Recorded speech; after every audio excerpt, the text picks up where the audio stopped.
MindOp is designed to be completed in 4 weeks, and during each week, you will be learning about 1 or 2 new concepts, and you will put these concepts into practice through a brief mindfulness or self-compassion type of meditation.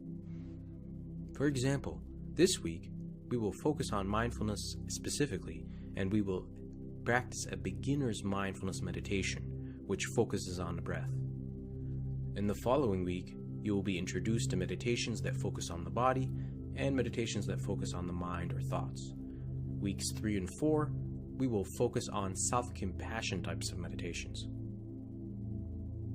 Although you will have access to audio recordings and written materials for every single week of the course, the program will have most effects if you're practicing consistently between modules of every single week. Research in mindfulness and self-compassion meditations show that people who practice these meditations on their own are the ones that reap the biggest rewards.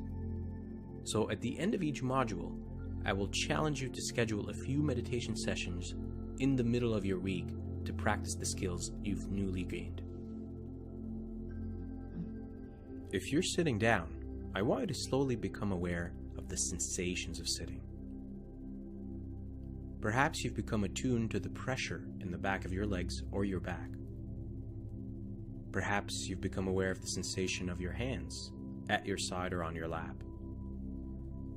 Notice what you do in fact notice. Mindfulness is influenced by Eastern and contemplative practices.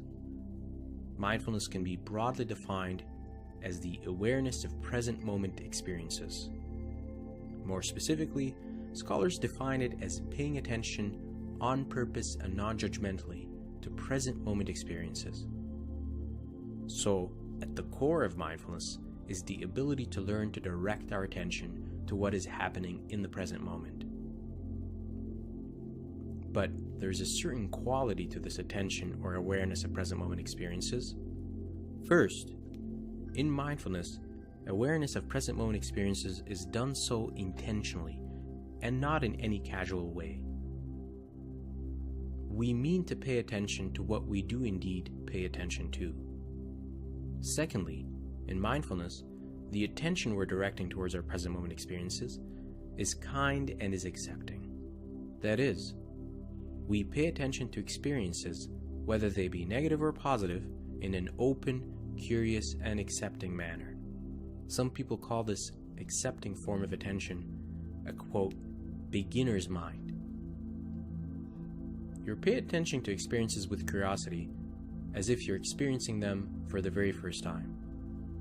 Finally, and related to having an open and accepting stance towards experiences, in mindfulness, experiences are attended to with balance and equanimity and without reaction and engagement. To understand this last concept, I ask you to imagine yourself on an imaginary shore. You sit there as you watch over the sea and you observe as ships pass by. Now imagine these ships are carrying on them certain experiences, such as physical sensations, thoughts, emotions, both pleasant and unpleasant. Now watch as these ships come and go. Where do they come from? Where do they disappear off to? When we're not being mindful, it's easy to get caught up by thoughts, sensations, and emotions. In a way, we get swept up and, quote, ride the ships of our experiences. As your mindfulness skills improve, you will learn to distance yourself from these experiences. So, to summarize, mindfulness is defined as the awareness of present moment experiences. This awareness is done so in an intentional way and is open, curious, accepting, and non-reactive and non-engaged. Mindfulness made its way to mainstream Western psychology in the 1980s when Dr. Kabat-Zinn and others developed mindfulness programs to help people deal with chronic pain and stress. Mindfulness interventions have since blossomed, and they are now an important part of many psychological treatments for depression, anxiety, stress, and other issues. There are now hundreds of scientific studies showing the effects of mindfulness on depression, anxiety, and stress, and the majority of these studies show that mindfulness practice can effectively reduce symptoms of depression and anxiety, and can effectively reduce and manage stress. Scientists believe that mindfulness works to alleviate suffering by helping people manage negative emotions and experiences better. Secondly, many brain imaging studies with monks and other extremely experienced meditators show that long hours of meditative experiences tend to be associated with changes in the structure and connectivity of the brain. The brain is literally changing with more meditative practice. Instead of talking to you about it, in the first module, I was hoping you can get a first-hand experience of what it's like to mindfully meditate.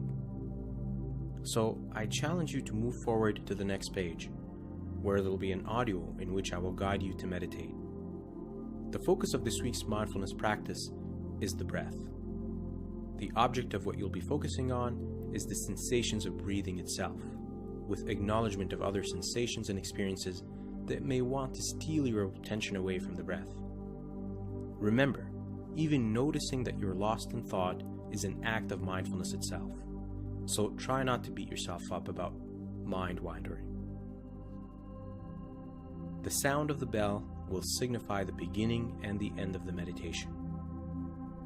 When you're ready, go to the next page where we will start your first meditation practice.